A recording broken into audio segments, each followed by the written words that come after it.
ਜੇ ਆਪਾਂ USA ਦੀ ਗੱਲ ਕਰਦੇ ਆ ਜਿਹੜੇ ਕੋਰਸਿਸ ਸਟੂਡੈਂਟ ਨੂੰ ਕਰਨੇ ਚਾਹੀਦੇ ਆ, ਕਿਉਂਕਿ ਹਰੇਕ ਬੱਚਾ ਕਹਿੰਦਾ ਮੈਂ ਬਾਹਰ ਜਾਣਾ, +2 ਕਰ ਲਈ, ਚਾਹੇ ਗੈਪ ਪੈ ਗਿਆ, BA ਗ੍ਰੈਜੂਏਸ਼ਨ ਕਰ ਲਈ, ਵੀ ਹੁਣ ਮੈਂ ਵਿਦੇਸ਼ ਚਲਾ ਜਾਵਾਂ। USA ਅੱਜ ਦੇ ਟਾਈਮ ਦੇ ਵਿੱਚ ਸਭ ਤੋਂ ਸੌਖਾ ਲੱਗਦਾ ਅਗਲੇ ਨੂੰ USA ਜਾਣਾ, ਕਿਉਂਕਿ ਇੰਟਰਵਿਊ ਦੇਣਾ ਤਾਂ USA ਜਾ ਸਕਦਾ, ਕਿਉਂਕਿ ਆਸਟ੍ਰੇਲੀਆ ਵੀਜ਼ਾ ਨਹੀਂ ਦੇ ਰਿਹਾ, ਕੈਨੇਡਾ 'ਚ ਉਹਨੂੰ ਲੱਗਦਾ ਕੰਮ ਨਹੀਂ ਹੈਗਾ, ਹੈ ਨਾ। ਤੇ ਕਿਹੜੇ ਕੋਰਸ ਇਸ ਤਰ੍ਹਾਂ ਦੇ ਹੈਗੇ ਆ, ਜਾਂ ਕਿਹੜੀ ਪੜ੍ਹਾਈ ਹੈਗੀ ਆ ਜਿਹੜੀ ਬੱਚਿਆਂ ਨੂੰ ਉੱਥੇ ਜਿਹੜੀ ਹੈ ਕਰਨੀ ਚਾਹੀਦੀ ਹੈ, ਜਾਂ ਉਸ ਕੋਰਸ ਡਿਪਲੋਮੇ ਦੇ ਵਿੱਚ ਐਡਮਿਸ਼ਨ ਲੈਣਾ ਚਾਹੀਦਾ, ਤਾਂ ਜੋ ਜਿਸ ਦੀਆਂ ਜॉब्स ਕੱਲ੍ਹ ਨੂੰ ਉਹਨਾਂ ਨੂੰ ਜ਼ਿਆਦਾ ਜਿਹੜੀ है ऑप्शन उस तरह नहीं मिल सकती। बिल्कुल।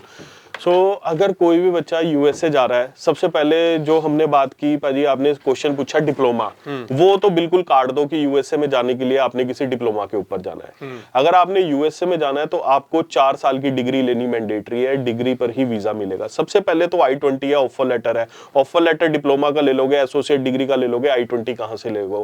अगर I-20 भी आ गई तो वीजा कहाँ से लोगे? क्योंकि ऑलरेडी वीजा जो ग्रांट होने हैं वो सिर्फ और सिर्फ डिग्री पे, बैचलर डिग्री पे और मास्टर डिग्री पे होना है। किसी को डिप्लोमा सर्टिफिकेट या PG डिप्लोमा पे USA का वीजा नहीं मिलेगा। That's why most of the university जो रेपुटेड यूनिवर्सिटी है वो डिप्लोमा प्रमोट ही नहीं करती, वो सिर्फ और सिर्फ बैचलर डिग्री और मास्टर डिग्री ही प्रमोट करते हैं। पहला आपके क्वेश्चन का आंसर ये हुआ कि हमने सिर्फ बैचलर डिग्री और मास्टर डिग्री लेकर ही USA में जाना है। दूसरा, हमने जो कोर्सेज करने हैं, हमने कोर्सेज करने हैं स्टेम एक्सटेंशन के कोर्सेज, चाहे आपका आर्ट्स बैकग्राउंड है, चाहे कॉमर्स बैकग्राउंड है, चाहे आपका नॉन मेडिकल है, चाहे मेडिकल है, आपने साइंस, टेक्नोलॉजी, इंजीनियरिंग और मैथमेटिक्स के ही कोर्सेज करने हैं, जिसको बोलते हैं स्टेम एक्सटेंशन। स्टेम एक्सटेंशन का कोर्स करने का फायदा क्या है? पहले तो आपको USA का 5 साल का वीजा मिलना है। जब आपने इंटरव्यू देके जाना है, आपकी चाहे मास्टर डिग्री 2 साल की है आपकी, चाहे बैचलर डिग्री 4 साल की है, वीजा मिलना है आपको 5 साल का। 5 साल के बाद आपको 3 साल का वर्क परमिट एक्सटेंड मिलता है अगर आप स्टेम एक्सटेंशन का कोर्स लेकर जाते हो। तो आप लोग ही मुझे बताएं, क्या आप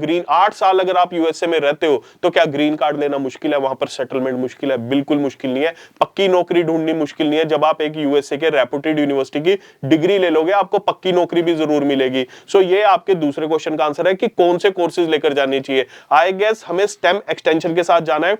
दूसरा, मेरे पास फिर एक क्वेश्चन आता है बच्चों का कि sir science, technology, engineering, mathematics सिर्फ हम नॉन मेडिकल और मेडिकल वाले स्टूडेंट पढ़ सकते हैं, आर्ट्स और कॉमर्स वाले बच्चों का क्या भविष्य है, वो कैसे ये वाले कोर्सेज लेके जाए? तो आर्ट्स और कॉमर्स वाले बच्चों के लिए भी स्टेम एक्सटेंशन के कोर्सेज डिजाइन किए गए हैं। अगर कोई आर्ट्स और कॉमर्स वाला बच्चा है, वो स्टेम एक्सटेंशन के कोर्स लेने जाना है तो उसको मुझसे मिलना पड़ेगा। एक बार मैं खुद काउंसलिंग करूंगा, उनको यूनिवर्सिटी और बैचलर डिग्री गाइड करूंगा कि कौन सी स्टेम एक्सटेंशन में वो जा सकते हैं। ਬਿਲਕੁਲ ਨਾਲ ਦੀ ਨਾਲ ਮੈਂ ਦਰਸ਼ਕਾਂ ਨੂੰ ਦੱਸਣਾ ਚਾਹੂੰਗਾ ਕਿ ਅਸੀਂ ਕਾਲ ਨਹੀਂ ਲੈ ਰਹੇ, ਮਾਫੀ ਚਾਹੁੰਦੇ ਆ, ਪਰ ਤੁਹਾਡੇ ਜਿਹੜੀ ਕਾਲ ਹੈ ਉਸ ਦਾ ਜਵਾਬ ਹੈ ਸਵਿਫਟ ਮੂਵ ਦੀ ਟੀਮ ਵੱਲੋਂ ਪ੍ਰੋਪਰ ਦਿੱਤਾ ਜਾਊਗਾ। ਸ਼ੋਅ ਤੋਂ ਬਾਅਦ ਵੀ ਤੁਸੀਂ ਕਾਲ ਕਰ ਸਕਦੇ ਹੋ, ਸਵੇਰੇ 10 ਤੋਂ ਲੈ ਕੇ 5 ਵਜੇ ਤੱਕ ਕਿਸੇ ਵੀ ਦਿਨ, ਸੰਡੇ ਨੂੰ ਛੱਡ ਕੇ ਤੁਸੀਂ ਇਸ ਨੰਬਰ ਤੇ ਕਾਲ ਕਰੋ, ਜਾਣਕਾਰੀ ਹਾਸਲ ਕਰੋ। ਤੁਸੀਂ ਕਿਤੋਂ ਫਾਈਲ ਅਪਲਾਈ ਕੀਤੀ ਹੋਈ ਹੈ ਜਾਂ ਕਰਨਾ ਚਾਹੁੰਦੇ ਹੋ, ਸਲਾਹ ਦੇ ਲਈ ਤੁਸੀਂ ਲੈ ਸਕਦੇ ਹੋ ਧਿਆਨ ਦੇ ਨਾਲ, ਕਿਉਂਕਿ ਕਾਫੀ ਲੰਬਾ ਤਜਰਬਾ, ਤਕਰੀਬਨ 20 ਸਾਲਾਂ ਤੋਂ ਜਿਹੜਾ ਕਰਨ ਬੰਟਾ ਜੀ ਨੇ ਇਸ ਫੀਲਡ ਦੇ ਵਿੱਚ ਜਿਹੜੇ ਸਰਵਿਸਿਜ਼ ਦੇ ਰਹੇ ਆ ਸਟੂਡੈਂਟ ਨੂੰ, ਔਰ ਬਹੁਤ ਸਾਰੇ ਸਟੂਡੈਂਟ ਵਿਦੇਸ਼ 'ਚ ਜਾ ਵੀ ਚੁੱਕੇ ਆ। ਪਰ ਫਿਰ ਵੀ ਉਸ ਤੋਂ ਬਾਅਦ ਇੱਕ ਜਿਵੇਂ ਆਪਾਂ ਗੱਲ ਕਰੀਏ ਭਾਜੀ, ਜਿਵੇਂ ਹੁਣ ਤੁਸੀਂ ਕੋਰਸ ਦੀ ਗੱਲ ਕੀਤੀ ਹੈ ਨਾ, ਕੀ ਲੱਗਦਾ ਕਿ ਉੱਥੇ ਪੜ੍ਹਾਈ ਕਰਨ ਜਿਹੜਾ ਬੱਚਾ ਜਾਂਦਾ ਹੈ ਨਾ, US ਦੀ ਚਾਹੇ ਕੈਨੇਡਾ ਦੀ, ਉਹ ਸਿਰਫ ਲੇਬਰ ਤੱਕ ਹੀ ਸੀਮਿਤ ਰਹਿ ਜਾਂਦਾ ਹੈ ਜਾਂ ਵੱਧ ਤੋਂ ਵੱਧ ਟਰੱਕ ਚਲਾਉਣ ਲੱਗ ਜਾਂਦੇ ਆ, ਹੈ ਨਾ? ਕੀ ਲੱਗਦਾ ਕਿ ਕੋਈ ਅੱਛੀਆਂ ਨੌਕਰੀਜ਼ ਗਵਰਨਮੈਂਟ ਦੀਆਂ ਜਾਂ ਇਸ ਤਰ੍ਹਾਂ ਦੀਆਂ ਪਾਲਿਸੀਜ਼ ਵੀ ਸਟੂਡੈਂਟ ਕੋਲੇ ਹੁੰਦੀਆਂ? IT ਸੈਕਟਰ ਦੇ ਵਿੱਚ ਕਿੰਨੀਆਂ ਆਪਸ਼ਨ जी जी जी ਇਹ ਵੀ ਉੱਥੇ ਜਾ ਕੇ ਮਿਲ ਸਕਦੀ? बिल्कुल सर, जॉब तो मिलेगी उस बच्चे को जो पढ़ाई करेगा। एक्चुअली थोड़ा सा हमें काउंसलिंग बच्चे की स्ट्रॉन्ग करनी पड़ेगी, बच्चे को खुद भी समझना पड़ेगा। क्या होता है सर भाजी, कई बार बच्चा ना वहां जाके घबरा जाता है कि मेरे को 4 साल पढ़ना पड़ेगा।